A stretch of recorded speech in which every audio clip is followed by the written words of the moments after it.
It's your girl Ash, and I am back with another video, and today we are going down history lane. I'm going to be reacting to Three Kingdoms by OverSimplified. I'm brushing up on my history, relearning. Don't forget, I am doing a Cash App giveaway. Drop your Cash App names down below in the comments, and I'm going to pin a winner. If you haven't subscribed already, what are you waiting for? Hit that red button so you can be a part of the family. Enough of me talking, y'all. Let's get straight into this reaction. This video was made possible I by love me Total some War 3 OverSimplified. It's brand so new much strategy fun, game like from the relearning multi-award-winning Total War and learning series. about stuff. Support my channel by using the link in the description down below to buy the game on Steam. Also, new merch available now in the store, including a mystery new character pin. I wonder who it could be. Ancient China. The sun is shining. The birds are singing. The children are playing in the village square. What a wonderful time to be alive. Hey, the Yellow River flooded again and destroyed all your crops. And also we're being raided by nomadic tribesmen. And also this period of Chinese history may be entirely mythical, meaning you may not even exist. Well, that would certainly explain the laser eyes. Chinese civilization began around the year 2000 BC when the possibly mythical Xia Dynasty was formed. Throughout China's history, dynasties would usually rise up with a powerful leader who worked for the good of the people. But over time, the leaders would become more corrupt and self-serving. Someone would inevitably build a lake of alcohol, and the angry populace would overthrow them, giving way for a new dynasty to rise. Following this pattern, the Xia Dynasty was replaced by the Shang, who liked bronze and writing. But then the leaders got corrupt, and were replaced by the Zhou, who liked iron and philosophy. But that one sort of just fell apart, and was replaced by the Qin, who liked building walls and people made out of rock. But they were pretty tyrannical from the start, and were quickly replaced by the Han, who liked creating new trade routes and getting in touch with their emotions. In line with this pattern, the Han Dynasty came about under the strong and popular leadership of Emperor Cao Cao. The dynasty remained firmly in place for over 4 centuries and was considered a golden age in Chinese history, developing new forms of art, political thinking, technology. Oh, looks like all the leaders got corrupt. See, probably the biggest problem in ancient China's political system that allowed so much corruption to come about all the time was a little something called court culture. Let me explain. Imagine for me, if you will, that you are the son of the Chinese emperor. Hooray! Now, apart from how weird it is that you have a ton of stepmoms and many of them would like to kill you, and also all of your friends are middle-aged dudes with no dongs, life's pretty alright. One day, your father says, "Son, I know our relationship hasn't been the best, and I've never said this before, but I just want to let you know that I love you." Oh no, I'm having a heart attack! Look at you. Now you're the emperor. I'm so proud of you. But wait, you are but a child and have no idea how to rule over a massive empire. Fret not, because just about everyone in your court I'm starting to realize that a lot of people, like back then that became in power, they really didn't know how to lead like their country. Like, you know, they just became powerful off of default because it was just handed down to them because of death. And they're like put in this position and they don't know anything. So that's crazy. Could you imagine being put in a powerful position, and just when you're about to learn about the position and leadership and what to do, that person dies, and then you're like, yeah, I probably would have like ran away, slid under a rock or something. I hate pressure, like I do. Wants to help you out with that. Hey man, remember me? I'm your mom's bro. Oh, the uncle. Anyway, I heard you needed someone to rule over China for you. I mean, to help you rule China. So hey, here's a popsicle. I hope we can get along. No way, man. We've been your friends and your personal caretakers your whole life. And even though we may have no dongs, I think you should give us all the power to rule China. I mean, help you rule China. So who will you be influenced by? Your scheming uncle or your loyal eunuchs? And towards the end of the Han Dynasty, a string of child emperors allowed more and more power to fall into the hands of the eunuchs. Oh no, now they're scheming too. They began handing out government jobs for bribes, heavily taxing the poor for their own wealth. And while you're sitting there eating your popsicle, everyone in your court is literally murdering each other to try and consolidate more power and riches for themselves. While all the peasants are outside like, hey, did you guys know there's been a drought out here for 2 years? The poor is always getting taxed the most. And obviously this goes back way yonder.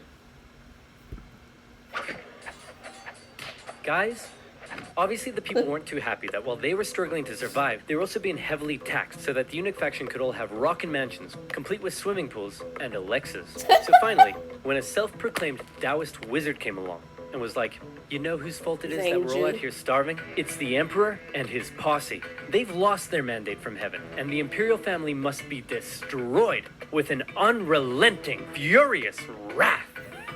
Also, check this out. Huh? Can you tell what it is yet? Ta-da! It's a little kitty cat. Look at her little ears. The people loved his political philosophy. He promised them land reforms, and his followers grew in number. They began arming themselves and wearing yellow turbans. And they also developed a really catchy slogan. In the year 184, the Yellow Turban Rebellion broke out across China, with millions rising up against the Han Dynasty, and the imperial government in the capital city freaked out. With all their internal bickering, they were completely unprepared and unable to deal with such a huge rebellion. So they were forced to call on independent warlords from across the empire to help them deal with this situation. Some big names took part in the fighting. I'm talking the likes of the great Cao Cao, the tyrannical Dong Zhuo, Liu Bei, Sun Jian, and many other Chinese names I am definitely not pronouncing correctly. These warlords crushed the rebellion in their own respective regions, and with casualties in the millions, the Han Dynasty breathed a huge sigh of relief. But what they didn't realize is that by relying on all the warlords and their armies, they had essentially diminished their own central control over the empire. And many of the warlords now held the power to act almost completely independently and rule over their own local regions themselves. Back in the capital, the emperor and his son were having a little chat. Listen, I know we've had our ups and downs, and I spend all of my time with your many smoking hot stepmoms instead of you. But what say you and I finally go on a little fishing trip together this weekend? Oh no, I'm having a stroke! And yet another child emperor was on the throne. Oh my this gosh. time, however, See? instead of the eunuch faction gaining even more power, this child emperor's uncle became his regent, who also just so happened to be the head of the imperial army, Heyyyyy. Man, I hate those sneaky, lying, cheating eunuchs. Hey, He Warlord looked Yuan evil. Shao, what should we do? Kill them all. Right on. You can't kill the eunuchs. They're a vital part of this empire's governance. And also, they paid me a lot of money to say that about them. Ah, come on! No. So Heyyyyy and Yuan Shao decided the empress may need more convincing. And so they called in an infamous, feared, tyrannical, overweight warlord from the northwest to help convince her. That man was Dong Zhuo. And he set out for the capital city with his army. Hey guys, I heard a rumor that Heyyyyy was planning on killing us. Then why don't we kill him first? And so it was. They lured him to the palace with a forged letter from his sister, and when he got there, they lobbed off his head.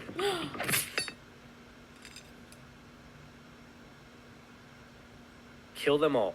Imperial forces stormed the palace, and the eunuchs were all massacred. The peasants, who were still suffering from drought and starvation, saw what was going on and began to riot. The emperor and his brother were forced to flee the city, which was now in flames, and the feared, nasty, tyrannical, bloated Dong Zhuo had just arrived. He found the emperor and his brother wandering the hills outside of the city and was understandably confused. So he scooped up the emperor, went to the capital and was like, hey guys, what's up? I see the capital is on fire. Also, I'm here with my army and I have the emperor with me. Wait a minute, the capital is on fire, I'm here with my army, and I have the emperor. Screw you guys, I'm in charge. So now Dong Zhuo ruled over the Han Dynasty as the emperor's regent. His first act was to say to the emperor, hey, That's how he came in charge? No way. hey man, no hard feelings, but I like your little brother better, so I'm actually making him emperor instead of you, so you're free to go do whatever you want. Actually, yeah, that feels better. Dong Zhuo ruled with an iron fist, and he did whatever the flip he wanted. He made absolute decisions himself, showing no regard for the monarchy. He had his opponents or those who disagreed with him killed. He broke protocol, doing things like keeping his sword when approaching the emperor, wearing shoes in the court, Crocs. sleeping in the emperor's bed, and worst of all, he would walk in the presence of the emperor.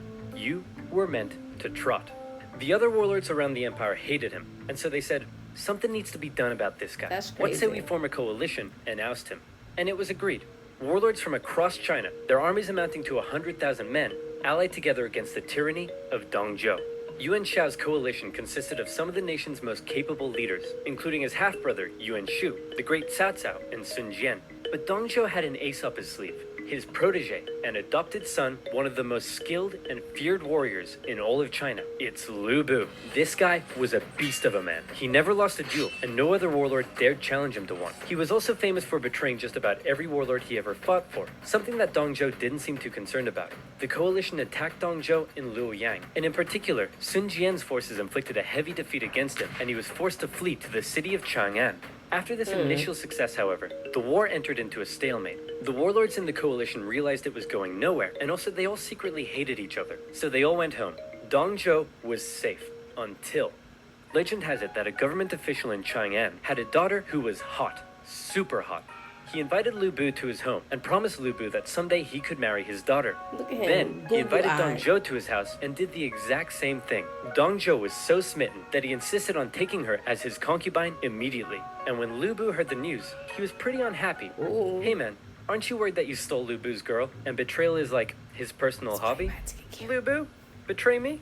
No way, man. Let me find out Lu Bu is about to kill, what is it, Dong Zhuo? Let me find out. Never gonna happen. Oh, he did! Oh, crap. Lu Bu, along with other government officials, assassinated the tyrannical Dong Zhuo. Then they left his body burning in the streets. Some sources say he was so fat and oily, he kept on burning for days. Nice. So with Dong Zhuo dead, and the power of the Han government essentially decimated, China was left with a huge power gap, and a ton of warlords who all slept soundly at night dreaming of being the one to fill it. Here we enter into a crazy and chaotic period of civil war all across China, with so many people, so much betrayal, so much intricacy, it makes Game of Thrones look like a Dr. Seuss publication. But just to give you an idea of how crazy and chaotic it was, see if you're able to keep up with this.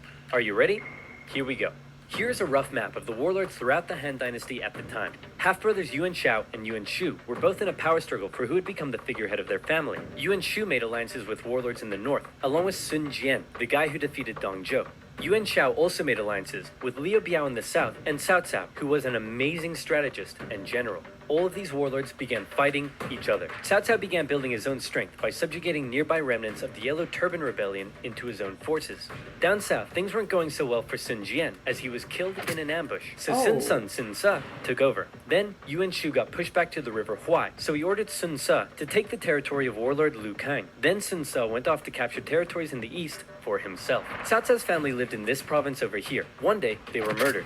Oh no, Cao Cao held the province's governor responsible, and so he launched a cruel invasion in which he pillaged cities and murdered over 100,000 civilians. The governor sent out a call for help, and a very popular, likable warlord by the name of Liu Bei came to his aid. However, while Cao Cao was away fighting, a rebellion was staged against him in his home province, by none other than, it's Lu Bu. Cao Cao rushed home and defeated Lu Bu, who fled to the east, which by now had been inherited by Liu Bei. Then Lu Bu, surprise surprise, launched a rebellion against Liu Bei, who fled to Cao Cao. Together, Cao Cao and Liu Bei would go on to invade and defeat Lu Bu.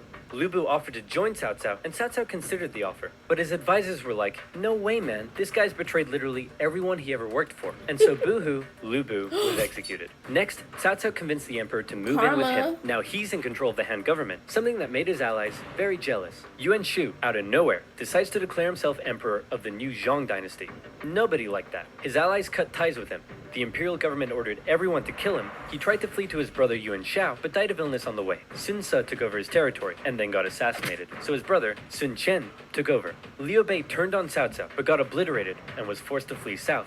Yuan Shao finally defeated the warlord to his north, and could now focus south. He declared war on his ally Cao Cao, but was defeated at the Battle of Guandu. Cao Cao has now united the north, and he turned his attention to the south. In particular, Liu Biao's province was becoming a powerful threat, so Cao Cao attacked him. Liu Bei was now fighting for Liu Biao, and he held Cao Cao off for a while. But then Liu Biao died, and his son took over, and immediately surrendered to Cao Cao. Liu Bei was horrified, and he fled southward to try and maintain control of the province. Cao Cao was on an absolute roll, and it looked like he would be the one to take control of China. He began making plans to attack both Liu Bei and Sun Qian, and the two of them, seeing where things were headed, met up and decided to form an alliance.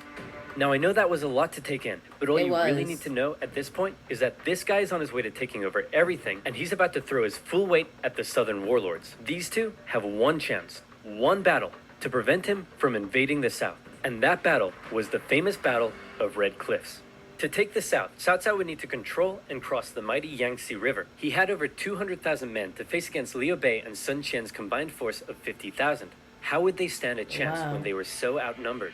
Legend says most of Sun Qian's advisors pleaded with him to surrender, but then he smashed up a table and they all backed down. Luckily, Cao Cao's forces were ravaged by disease and exhaustion, and his northern soldiers weren't too comfortable on ships. So when Cao Cao sailed down the river and the two sides met for an initial skirmish at Wulin, Cao Cao was unable to inflict a defeat against the allies. Then, one of Sun Qian's men came up with a very sneaky plan. He sent Cao Cao a letter, pretending that he and others wanted to defect to his side, and offered to bring him some of Liu Bei and Sun Qian's finest ships. Little did Cao Cao know, however, that those ships were full of flammable reeds. As they approached his fleet, they were set alight and destroyed his ships and camp. Seeing the situation as hopeless, Cao Cao ordered a difficult retreat through the rain and marshlands, during which more of his men fell to illness and disease. The underdogs had won, and Cao Cao would never again have another chance to take the south. Following that, the three warlords took some time to finish off some smaller competitors in their own regions, and by the year 214, China looked a little bit like this. Cao Cao continued to try to penetrate the southern regions, but had no success, and even lost the Hanzhong region to Liu Bei in 217. The former allies eventually fell out over who should own this territory here, with Sun Qian coming out on top. In 220, Cao Cao died of a head disease, and was replaced by his son, Cao Pi. Cao Pi convinced the Emperor of Han to abdicate, and then proclaimed himself the Emperor of the new state of Wei. Liu Bei followed suit, declaring himself the true Emperor of Shu Han. And a few years later, Sun Qian joined in the fun and declared himself Emperor of Wu. And so now you have a number of kingdoms in China. How many? Count them. 1, 2, 3. 3 kingdoms. Except, actually, they weren't kingdoms, they were dynasties. And when the 3 kingdoms finally formed, not a whole lot happened. For the next 3 decades, they continued to engage in combat, but it almost always ended in stalemate, and nobody really got anywhere. So how did it all end? Did Cao Cao's descendants eventually realize his dream of unifying China? Not quite. Instead, the 3 kingdoms became victims of the usual problems that plagued Chinese dynasties. In Wu, Sun Qian's descendant became a tyrant, who was more interested in spending time with his concubines than governing. In Shu Han, a powerful, corrupt, eunuch faction rose up, and by now we all know how that ends. And in Wei, a string of young emperors gave way for a powerful family, the Sima clan, to take control of the dynasty's government. This Sima clan recognized the weak state Shu and Wu had been reduced to, and so they began making plans. I've just received this letter that says Wei is planning to attack us. Should we make preparations for war? Nah, it's probably nothing to worry about. Let's do absolutely nothing. Sounds good to me. Wei launched a full-scale invasion into Shu, which fell within a year. Then Sima Yan forced the Wei emperor to abdicate and proclaimed himself emperor of the new Jin dynasty. In the year 279, Jin launched an invasion of Wu and finally unified China in the year 280. The pattern of rising and falling dynasties, division and reunification would continue in China for centuries to come. Right now you may be asking yourself, but wait a minute, what would have happened if Cao Cao had his way and unified China? Or what if Lu Bu never assassinated Dong Zhuo and he continued to rule over the Han Dynasty? What about if one of these smaller warlords had risen to the top? Dang it, what if I want to be a warlord during the downfall of the Han Dynasty? Whoa, partner, calm down, because now you can. This video was brought to you by Total War 3 Kingdoms, a brand new strategy game that combines a gripping turn-based campaign of empire building, statecraft, and conquest with stunning real-time battles. Choose from a cast of legendary warlords and conquer the realm. Unite China under your rule. Forge the next great dynasty and build a legacy that will last through the ages. Recruit heroic characters to aid your cause and dominate your enemies on military, technological, political, and economic fronts. Will you build powerful friendships, form brotherly alliances, and earn the respect of your many foes? Or would you rather commit acts of treachery, inflict heart-wrenching betrayals, and become a master of grand political intrigue? I bet you would. Your legend is yet to be written, but one thing is certain: glorious conquest awaits. Buy the game on Steam using my link in the description down below. It would also support my channel and my work massively. So thank you. Oh my gosh, I love OverSimplified. So much fun to watch while learning. Definitely so much fun. Guys, let me know what's the next OverSimplified reactions you guys would like to see. Don't forget to comment your Cash App down below. Give your girl a thumbs up. And I'll see you guys in the next video. Bye, fam.